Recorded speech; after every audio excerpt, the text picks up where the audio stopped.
Everyone, study with Monika में आपका स्वागत है। इस वीडियो में हम देखने वाले हैं 11th क्लास हिस्ट्री का जो हमारा सेकंड चैप्टर है उसका क्वेश्चन नंबर 1। आप ये कैसे कह सकते हैं कि प्राकृतिक उर्वरता तथा खाद्य उत्पादन के उच्च स्तर ही आरंभ में शहरीकरण के कारण थे। इस चैप्टर में हम बात कर रहे हैं मेसोपोटामिया की सभ्यता के बारे में। तो मेसोपोटामिया की जो सभ्यता थी वो एक नगरीय सभ्यता थी, शहरीकरण का विकास हुआ था वहाँ पर। तो उस समय पर जो शहर थे, हम ये इस क्वेश्चन में हम देखने वाले हैं कि शहर जो है किन क्षेत्रों को कहा गया है। क्या वो क्षेत्र जहाँ पर जो भूमि है वो उपजाऊ थी, उर्वरता थी और भूमि में जो है खूब अनाज खाद्यान्न जो है वो उत्पन्न होते थे, क्या यही कारण थे कि उनको शहर कहा गया उन जगहों को, उन स्थानों को, या फिर कोई और भी कारण रहे हैं, वही हम देखेंगे। शहरीकरण तभी संभव हो सकता है जब खेती से इतनी उपज होती हो कि वह शहर में रहने वाले लोगों का भी पेट भरने में समर्थ हो सके। सबसे पहला कारण हमने देखा कि शहर उस समय में उन जगहों को कहा गया कि जो ज़मीन थी, जो भूमि थी, उसमें इतनी उर्वरता होनी चाहिए कि वहाँ पर रहने वाले लोगों का पेट जो है वो भरने में समर्थ हो सके, पेट पाल सके, यानी खाद्यान्न वहाँ पर इतने उत्पन्न होते हों। शहर में जो लोग हैं वो घनी बस्तियों में रहते हैं, यानी जगह कम होती है और कम जगह में ज़्यादा लोग रहते हैं। और इसके विपरीत अगर हम देखें गांव को, तो गांव में खुली खुली जगह होती है और जनसंख्या कम होती है, जबकि शहरों में क्या होता है, जगह कम होती है और जो लोग हैं वो ज़्यादा संख्या में वहाँ पर रहते हैं। जहाँ शहर का विकास होता है वहाँ की ज़मीन का प्राकृतिक रूप से उपजाऊ होना अत्यंत आवश्यक है। इसलिए ऐसी जगह जिन्हें हम शहर कहेंगे उसके लिए भूमि का उपजाऊपन जरूरी है, ताकि ज़्यादा जो है जनसंख्या वहाँ रहती है तो उनका जो है जो भूमि है उसकी उर्वरता इतनी होनी चाहिए कि वहाँ रहने वाले लोगों का जो है वो पेट पाल सके, क्योंकि ऐसी ज़मीन ही अधिक से अधिक लोगों को खाद्यान्न पदार्थ करने में समर्थ हो सकती है। अगर भूमि उपजाऊ नहीं होगी तो इतनी ज़्यादा जो है संख्या में जो लोग हैं उनको खाद्यान्न प्राप्त नहीं हो पाएंगे। लेकिन केवल प्राकृतिक उर्वरता और खाद्य उत्पादन के उच्च स्तरीय शहरीकरण के कारण कदापि नहीं हो सकते। लेकिन हम बिल्कुल ये मान के नहीं चल सकते कि कोई जगह है वहाँ पर जो भूमि है वो उर्वर है, खाद्यान्न वहाँ अच्छे से जो है उत्पन्न हो रहे हैं, उसको हम शहर कह देंगे, नहीं। और भी बहुत सारे कारण हैं शहरीकरण के। अन्य कारक भी हैं, जैसे उद्योगों का विकास। जो शहर होते हैं वहाँ हम देखते हैं कि उद्योगों का विकास बहुत ज़रूरी है। उन्नत व्यापार जो है शहरी लोगों के द्वारा किया जाता है। लेखन कला का विकास होता है, श्रम विभाजन और कुशल परिवहन। बहुत सारे कारक हमने देखे कि भाई हम उसी जगह को जो है शहर कहेंगे जहाँ पर उद्योग भी हैं और जो है व्यापार वहाँ पर किया जाता है, लेखन कला का विकास होता है, श्रम विभाजन यानी अलग अलग काम करने वाले जो है मजदूरों के वर्ग मिलते हैं, कुशल परिवहन जो है वहाँ पर मिलेगा शहरों में। इन कारकों ने भी शहरीकरण के विकास में महत्वपूर्ण भूमिका निभाई है। प्राचीन समय में उद्योगों का विकास शहरीकरण की एक अति आवश्यक शर्त थी। देखिए आज के समय में भी हम देखें तो ये आज भी ज़रूरी है। जहाँ पर उद्योग स्थापित होते हैं वही जो है नगरों का विकास होता है। तो उस समय पर भी जो है जो उद्योग हैं वो शहरीकरण की एक आवश्यक शर्त थी। उद्योग मात्र शहरों में रहने वाले लोगों की विभिन्न आवश्यकताओं को ही पूरा नहीं करते, बल्कि अनेक प्रकार के मजदूरों, कारीगरों की आजीविका का साधन भी जो है वो उपलब्ध कराते हैं। देखिए उद्योग जहाँ पर स्थापित होंगे, ये सिर्फ ये नहीं है कि शहर में रहने वाले जो लोग हैं वो उद्योग का फ़ायदा उठा रहे हैं, बल्कि आसपास के रहने वाले गाँव के जो लोग हैं वो भी वहाँ जाते हैं मजदूरी करने के लिए, कारखानों में काम करने के लिए। तो उनको भी आजीविका के साधन जो है उद्योगों से मिलते हैं। वास्तव में नगर जीवन और लोगों को एक स्थान पर बसाना तभी संभव है जब विशाल संख्या में लोग अलग अलग गैर खाद्य उत्पादक कार्यों में लगे हुए हों। अब जो है एक नगरीय सभ्यता का विकास कहाँ होगा, जहाँ पर जो लोग हैं वो सिर्फ खाद्यान्न यानी सिर्फ कृषि कार्य से ही जुड़े हुए नहीं हैं, बल्कि वो गैर खाद्य उत्पादक कार्य, मतलब वो व्यापार भी करते हों, उद्योग धंधे भी वहाँ पर चलते हों। तो अलग अलग कार्य जो है अलग अलग लोग करते होंगे, वहीं पर हम क्या कहते हैं कि शहरीकरण का विकास जो है वो ठीक तरह से हो पाता है। उन्नत व्यापार शहरीकरण का एक अन्य महत्वपूर्ण कारक है। व्यापार जो है वो बहुत ज़रूरी है शहरीकरण के लिए। उदाहरण के लिए मेसोपोटामिया में अच्छी लकड़ी, तांबा, अनेक प्रकार के पदार्थ आदि तुर्की, ईरान से आयात किए जाते थे। देखिए मेसोपोटामिया एक सभ्यता जो है वो एक नगरीय सभ्यता थी, लेकिन ये नहीं है कि सारी चीज़ें वहाँ पर मौजूद थी। उनको बहुत सारी चीज़ें अपने वो लोग व्यापार करते थे, तो बहुत सारी चीज़ें जो है वो बाहर से मंगानी पड़ती थी, आयात करनी पड़ती थी। वहाँ पर जैसे अच्छी लकड़ी नहीं मिलती थी, तांबा जैसी धातुएं नहीं मिलती थी, अच्छे पत्थर नहीं मिलते थे तो वो कहाँ से मंगवाते थे, वो तुर्की ईरान से आयात किए जाते थे। अब ये मेसोपोटामिया की जो सभ्यता है ये इसका स्थान कहाँ है?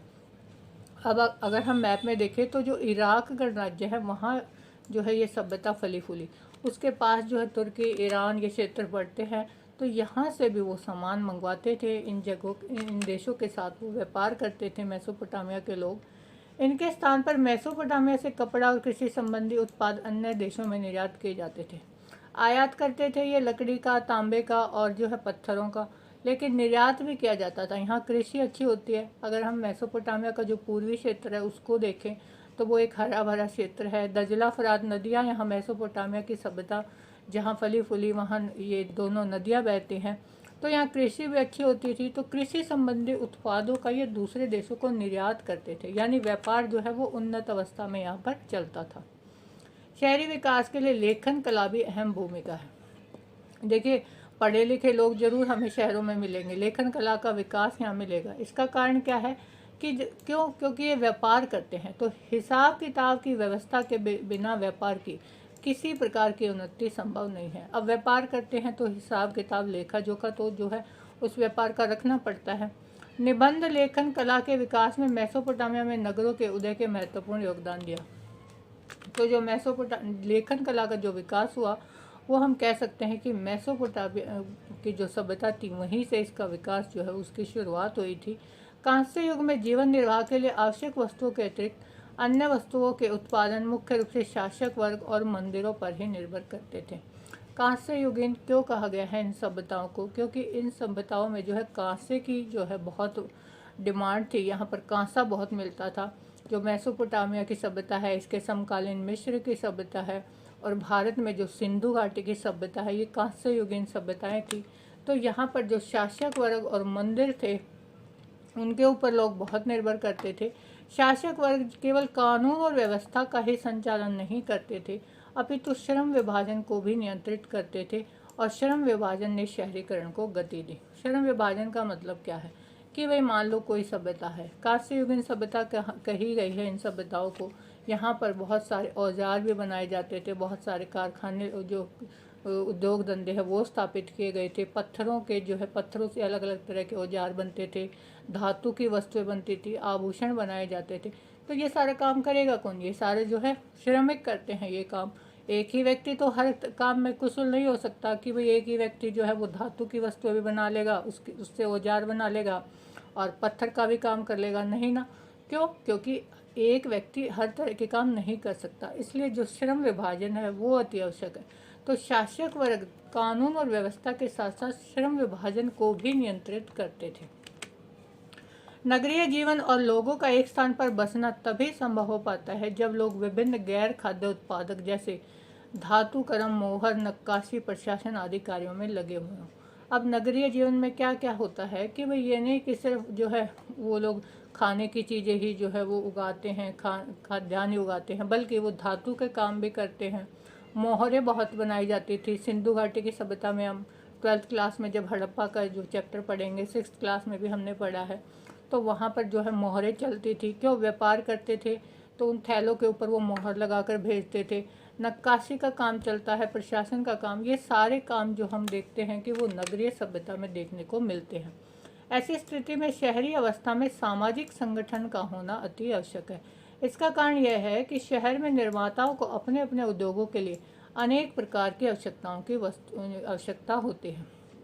देखिए, जहाँ भी उद्योग धंधे स्थापित होते हैं वहाँ पर ये नहीं कि एक ही व्यक्ति जो है वो सारे काम कर लेगा या फिर एक ही जगह पर हमें सारा सामान मिल जाएगा। बहुत सारी चीज़ें जो है वो बाहर के देशों से, बाहर की जगहों से जो है आयात करनी पड़ती हैं, मंगवानी पड़ती हैं, और जो श्रमिक हैं वो भी अलग अलग तरह का काम करते हैं जिन्हें केवल एक स्थान से प्राप्त नहीं किया जा सकता। इस प्रकार एक ही व्यक्ति जो है वो सभी प्रकार के कार्यों में कुशल नहीं हो सकता। ना तो हमें सारा सामान एक जगह मिलेगा, उद्योग अगर हैं तो अलग अलग जगह से हम अलग अलग चीज़ें मंगवाएंगे, और जो श्रमिक हैं वो भी अलग अलग तरह से अपना कार्य करते हैं।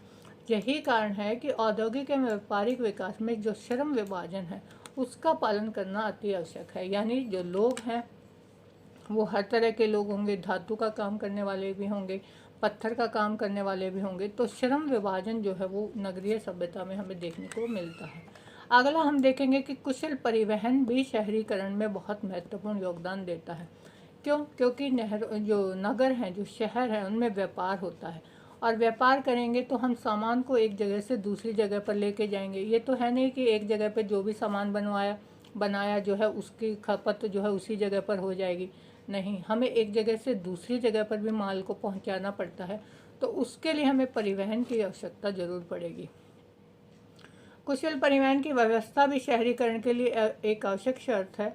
परिवहन अवस्था अच्छी होने पर गांव से पर्याप्त मात्रा में अनाज शहरों में भेजा जा सकता है और शहरों से तैयार माल गांव तक पहुंचाया जाता है। देखिए, शहरीकरण जो शहर होते हैं वहाँ पर जो लोग हैं वो खेती कार्य बहुत कम करते हैं।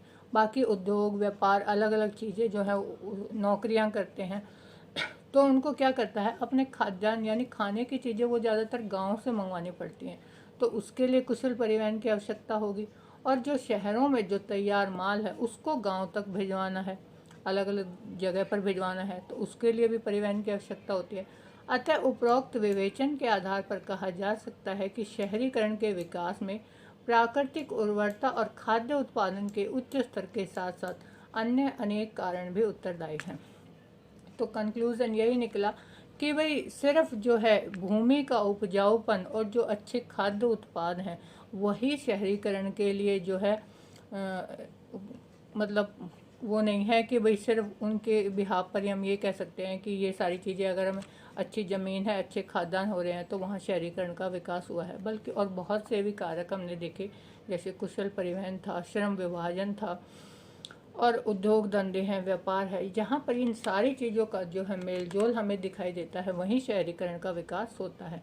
तो एक बार मैप में हम देख लेते हैं मेसोपोटामिया की सभ्यता। इस चैप्टर में हम मेसोपोटामिया की सभ्यता के बारे में ही पढ़ने वाले हैं। ये हमारा वर्ल्ड मैप है। यहाँ हम देख सकते हैं ये भारत है। भारत में कौन सी सभ्यता थी इसके समकालीन? सिंधु घाटी की सभ्यता थी। वो ज़्यादातर यहाँ हड़प्पा, मोहनजोदड़ो, ये पाकिस्तान में है, ये सारा एरिया यहाँ पड़ता है। और मेसोपोटामिया की जो सभ्यता है वो आप यहाँ देख सकते हो। ये कौन सी जगह है?